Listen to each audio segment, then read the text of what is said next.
Welcome today to the NHCC Educational Committee Roundtable Forum on Cannabis 101, where we bring medical professionals together to demystify the health and wellness power of cannabis to help break down the Latinx community's long-held cultural taboos and beliefs on cannabis.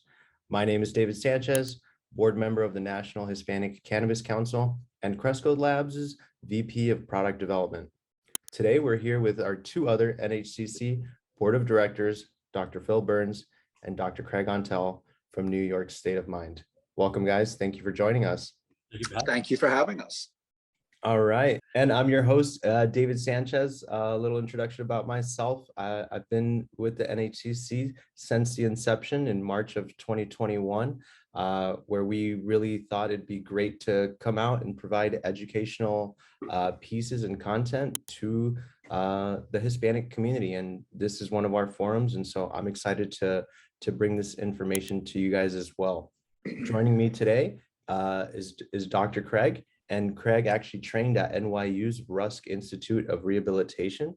From there, Craig nearly spent 15 years of private practice in NYC, where he also served as the director of the Ambulatory Orthopedic Rehabilitation Hospital at NYU Langone. In May of 2021, he left NYU to become CEO's State of Mind Cannabis. Welcome, Dr. Craig. Thank you. Thank you for having me this morning. Yeah, and our other guest speaker for today, Dr. Phil Burns, Doctor of Osteopathic Medicine. He's been practicing for 20 years, where he's actually also completed specialty training in the field of physical medicine and rehabilitation at NYU Langone's Health Rusk Institute of Rehabilitation Medicine. Upon completion of that training, he founded and has operated a successful medical practice based on a patient-first principle. He specializes in orthopedic rehabilitation and prosthetics, where Dr. Phil Burns has participated in academic rounds on the Neurological Rehabilitation Service for many years as an assistant clinical professor at NYU Langone's Health. Dr. Burns is driven by his desire to make a meaningful impact in the state's opioid crisis. Welcome, Dr. Burns. Thank you for having me. All right, so today's NHCC Educational Committee Roundtable on Cannabis 101. The intent for this session is to provide an informative overview on methods of consumption. That's our topic for today. So before we start into our discussion today, I'd like to say a few words on the National Hispanic Cannabis Council's mission, which is to educate the U.S. Hispanic community on the health and wellness power, as well as the economic aspects of cannabis to empower their support and participation in the industry. It is also our mission to help demystify the plant through educational programs such as this one, and to promote the health and wellness power of cannabis, and to break down those long-held cultural taboos and beliefs on cannabis. So with that, I think we can dive right into our topic of conversation for today, which is methods of consumption. So let's start at a high level. Guys, what are the different types of cannabis consumption? I love this question. And this is when we meet with patients, this is where we typically spend, a good 10 or 15 minutes going over different methods of consumption. And the different methods are inhalation, oral, or topical. Those are the three main ways that we would use a cannabis product. And it really depends on what your patient needs and who your patient is. Some patients need an immediate response from the medicine. Some patients are looking for a delayed response. Some patients are looking for a long duration of response, and some for a short duration of response. All of this needs to be taken into account when you're discussing methods of utilization with a patient. We also need to be cognizant. Some people cannot inhale a cannabis product or any other smoke. Some people have an allergy, a skin allergy to some of the lotions and creams that are out there. And most importantly, everyone's endocannabinoid system is different. And its variables are weight, gender, consumption frequency of cannabis, and overall metabolism. All of this plays a factor when we're discussing with a patient different methodologies for using cannabis. Awesome. And what do you think some of the biggest misconceptions are with consumption of cannabis? Some of the biggest misconceptions are, the biggest thing that I hear is I'm going to overdose, and I'm worried about taking too much product and sometimes the counter of too little product. I'll start at the highest of levels. Cannabis is non-toxic, and there have been no reported deaths due to cannabis. So we can get that right out of the way here. And I let patients know that right off the bat. Do not worry about that. However, I also let them know that too much cannabis can lead to some elevated paranoia, some anxiety, and the patient may themselves feel overwhelmed. It's really all comes down to dose. And what's the definition of a dose? The definition of a dose is a measured amount of a medicine or a drug intended to be taken at one time for a specific purpose. And as long as we're able to figure out the appropriate dose for the patient, we will likely get the appropriate desired response. That's interesting. So when we talk about dose, how is a dose determined with a patient? Great question. And that's a harder one to answer. So I'll start with flower. So flower is inhalation. And, for reference, we're talking about maybe someone has a joint, which is a cigarette roll, or a blunt, which is a cigar roll, or a dry pipe or a water pipe. Those are all ways that people consume flower. And that's actually the most popular form of cannabis use is flower. Now, the caveat with this is a live produce. And you have to be careful, not so much careful, but you want to look for consistency. And what I mean by that is if you're going to be using a flower-based product, you want to try to obtain that product from the same grower. They have the same operation. They're growing it in a similar way, drying it in a similar way. So the consistency will be closest, but it will never be exact from one harvest to a next. That's interesting, and very good points on sourcing your cannabis from a consistent source, known provider. All very good points when purchasing or looking for product.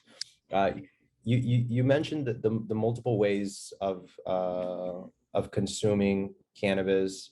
What are the most effective? And so it really depends on the So it depends on the patient for effectiveness.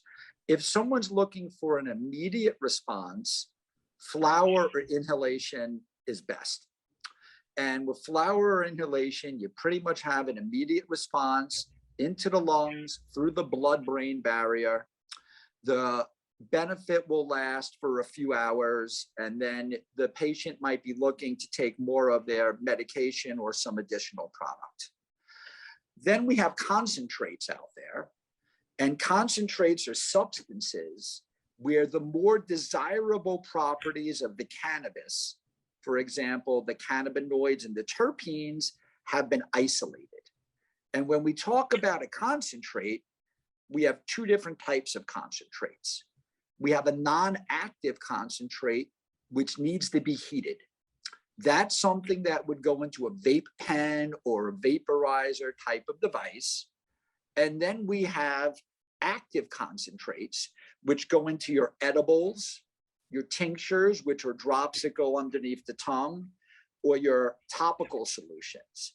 When we are speaking about a vape pen or an an inactive concentrate, the product is placed into the device and it is heated to approximately 350 degrees Fahrenheit. That's a lesser temperature than what would obtain if they were actually smoking the flower product. Less of the tar and less of the chemicals get released into the lungs. So vaping in and of itself should be a less intrusive method of consuming cannabis. You're still smoking regardless.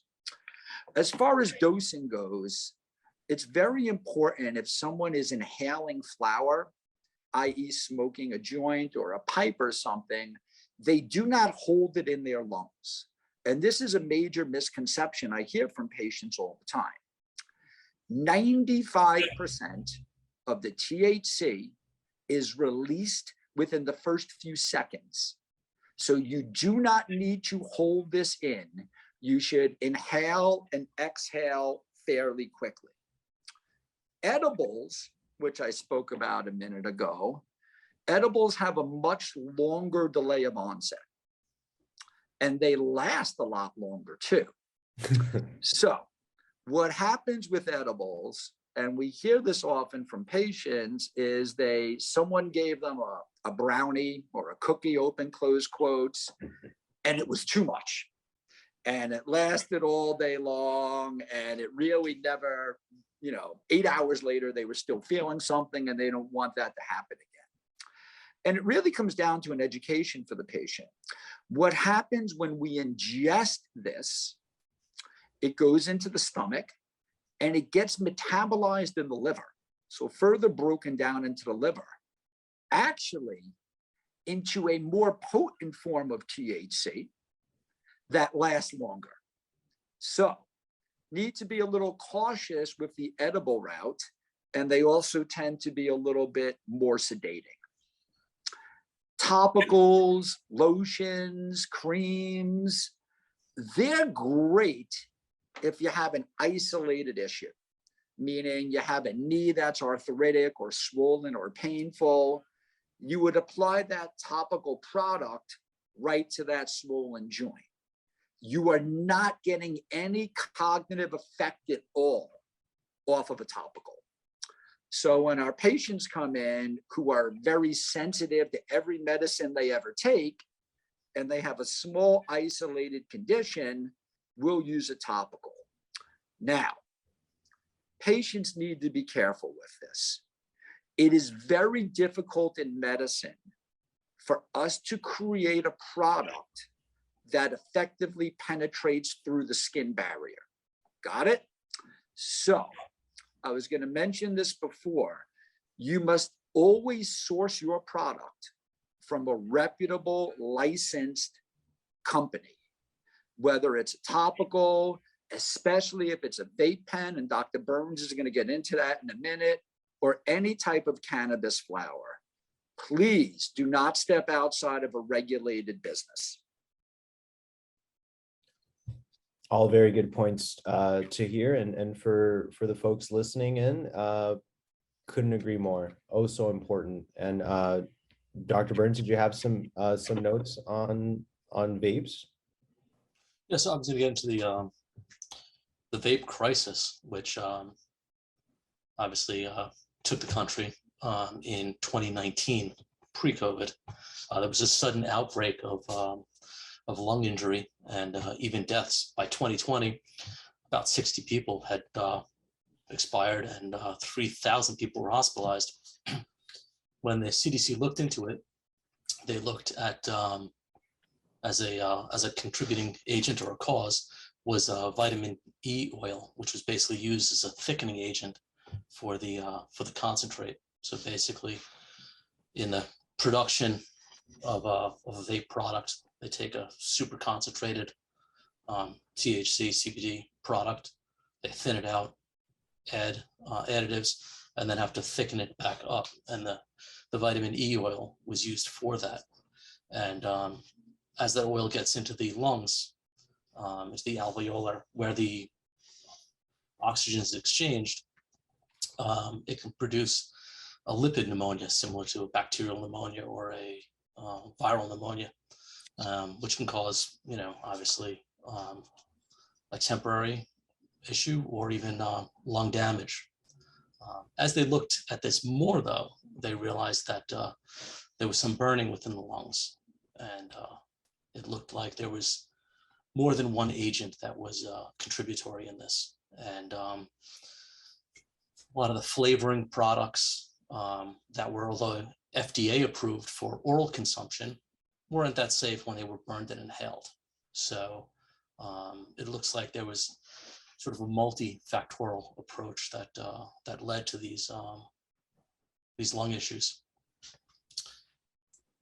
We also noted that the majority of these cases were occurring in places where, as Dr. Antel was alluding to, the market was sort of unregulated. People weren't buying from reputable companies that were doing the testing on their product, that were using only sort of the best standards of production and the best products to go into them. And vape products are safe when purchased from a reputable manufacturer and reputable dispensary. But all of this obviously goes with, sort of you having a conversation with your healthcare provider and determining what route is best for you, for your particular condition, and obviously your other sort of associated or non-associated medical conditions and comorbidities. That's interesting. And yeah, being in the industry, definitely remember the vape crisis and what that meant for consumers out there. And I think there was a lot of speculation on what products can I have confidence in, and what products should I be buying? Should I just omit this category already? Dr. Craig, you did a great job identifying and shouting out sometimes the onset and how quickly you get those effects are what people are looking for. And vaporization is a quick onset that sometimes if someone has trouble sleeping, wakes up in the middle of the night, they want something that's going to act fast, right? So I think it's definitely people want to use these products. They have concerns about how they're going to feel if the product is dangerous. And Dr. Burns, thank you for those notes. I mean, it's also important, and I appreciate you guys talking about that. I think one thing that also comes to mind when thinking about consumption is bioavailability, and are we getting everything that is in the product? And how does that differ across those methods of consumption? Yeah, I can, I'm happy to go and speak to that. But before I hop into that one, I just wanted to touch on another method of consumption or use, which is the tincture. Oh, yeah. And a tincture, alcohol based, and it's absorbed sublingually or underneath the tongue. And the patient puts a few drops underneath their tongue, and it works fairly rapidly within a few minutes. And then they swallow the rest of the product. Now, the initial tincture use underneath the tongue is more of an immediate effect. The swallowed product, though, that's a delayed effect. So a tincture is another route that we use in patients who cannot smoke or prefer not to smoke. And we're seeing excellent results with tincture-based products as well. As far as dosing goes, I touched on it with the flower a little bit, but where it really comes into play is in these more specifically metered applications, like an edible, where we know the exact milligram concentration, or in a tincture where we know it to the milliliters. A rule of thumb is start low and gradually increase. We always have to take a look at whether or not the patient is native to endocannabinoids, meaning, do you smoke or not? And if someone does not use a cannabis product and is not experienced in it, we start them at a very low THC and a higher open quote CBD concentration. And then if necessary, we ramp them up a little bit. As far as the milligram doses go for the edibles, we start them at 5 milligrams or even 2.5 milligrams. We have them try the product and wait 24 hours for feedback. If they need to increase, we increase them by 2.5 milligrams at a time until we get to where we need to be. Rarely we're ever going above 10 though. So I just wanted to touch on that for a minute because that's something that I did not mention before. And can you repeat the other question, David, just because I hopped off topic, sorry. No, I mean, these are all great insights. Definitely don't want to miss tinctures from the conversation. Also a very good method of consumption. But the question was, how does the bioavailability really differ from product to product and method of consumption? I think oftentimes folks think that they're getting everything. Is that the case? No. So to get everything, you want it all. You want it all. Want it all, it's smoking flower.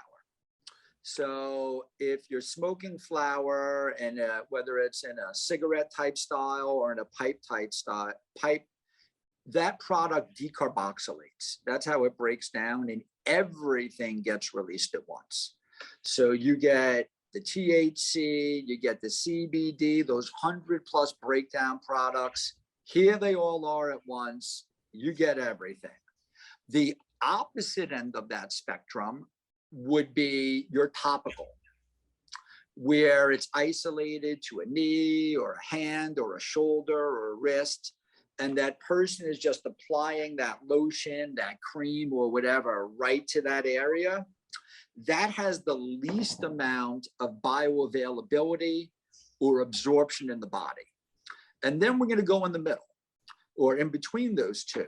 So I mentioned that concentrates are concentrates. So they take some of the terpenes and some of the cannabinoids and they concentrate them down and they're heated up in that vape device, which does not completely decarboxylate them. It's not hot enough. So they do get less benefit or less of a response from that, or less of an exposure, we'll say, not response. And then a little bit below that is the ingestibles. So whether it's a brownie or a cookie or something along those lines.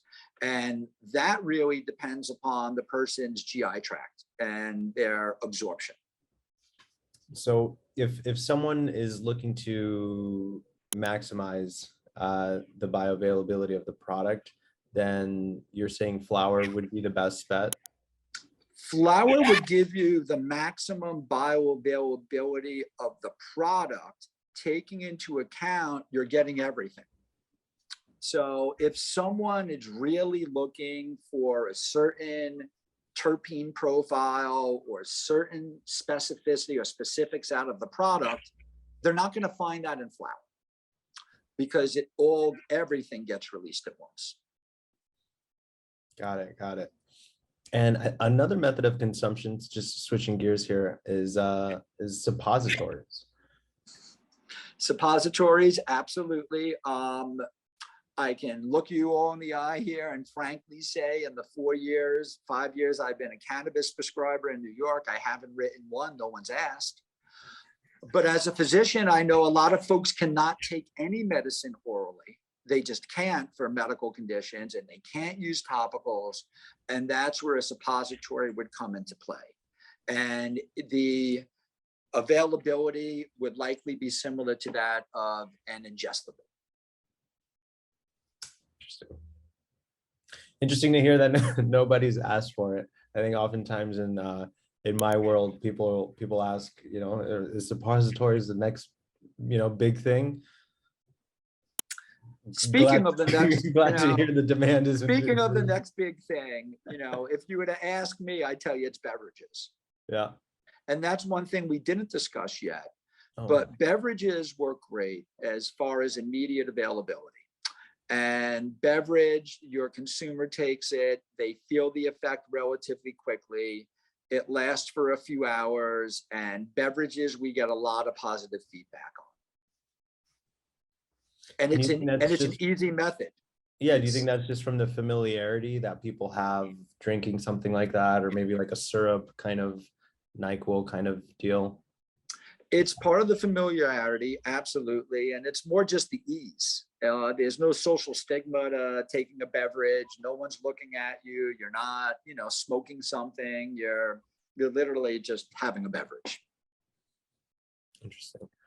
And have you guys heard of like the fast onset technology and how nano emulsifications help increase the bioavailability and decrease the onset time so you're able to consume and feel the effects faster? I think we're seeing a lot of this technology touted in the beverage space in terms of trying to make the experience more sessionable, where it's not like you're drinking a beer next to your buddy if you're having a cannabis beverage, but yours takes 3 times as long to take into effect, right? And so I think we're seeing some of this technology in that beverage category. What do you think about some of that technology? Is it positive? Is it needed? What kind of effects can we expect there?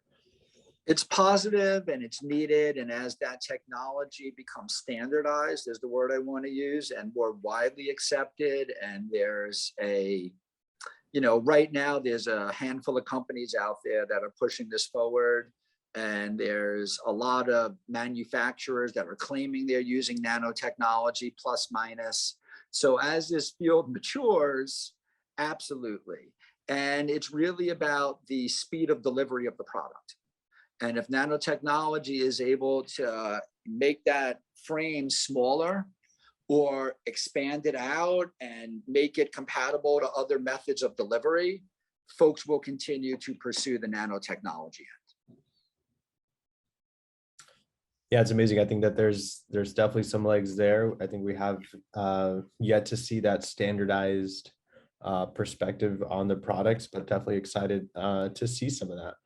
And one thing that I really enjoyed you highlighting is the extended release options as well. I think oftentimes we quickly go to like how quickly can we feel the effects, but I think that there's another market saying like how can we extend the release? How can we make sure that we feel the effects throughout the night or throughout, etc. So what kind of experience do you guys have with extended release products? And is there a need for that via cannabis therapies? Yeah, so that's always, a difficult thing, but a fun thing for us in the office, because you have your patient who wakes up in the morning and, sometimes they're in need of their product right there and they can't lay around in bed for an hour and wait. So you have to address that. So usually what we do is we don't just have one formulation of cannabis, we use 2 or 3. So what we'll do for our patients who wake up in pain or in discomfort or in distress or whatever it is, we'll have them start their morning either with a vape pen, smoking, or even a tincture that goes underneath the tongue. The reason for that is they're going to get that fairly immediate relief. Then we tell them as that starts to wear off, which we know it will within a few hours, we typically transition them to either a pill form, which we didn't discuss, or some type of longer lasting edible that'll give them enough time during the day to get them to the back end of the day.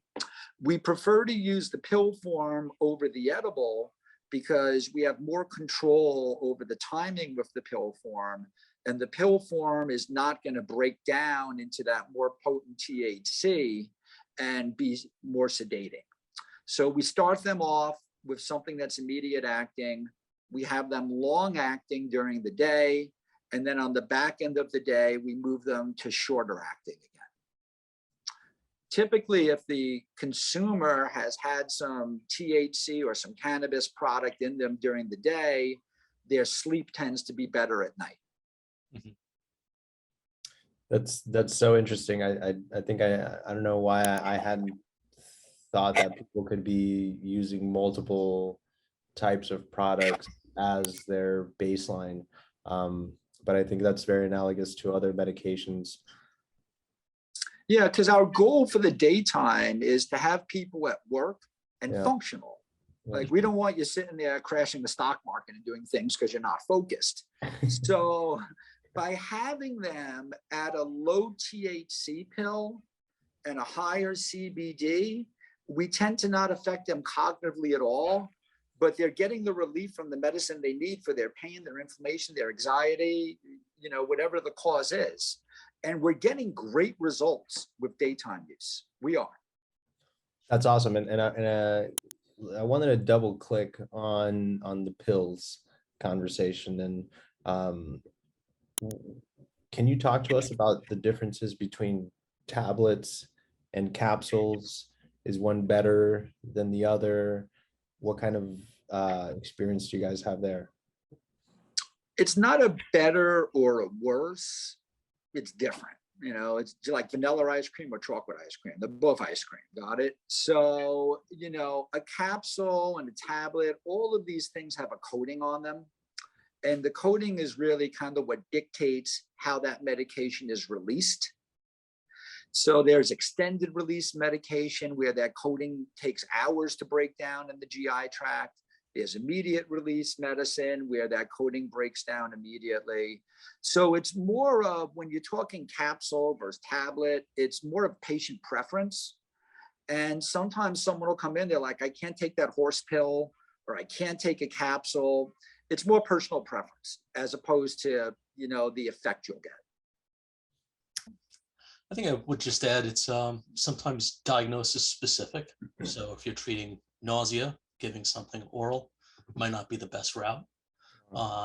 If you're treating anxiety, you want something that will act more quickly. If you're treating sort of chronic pain, you want something that's sort of slow and low and consistent.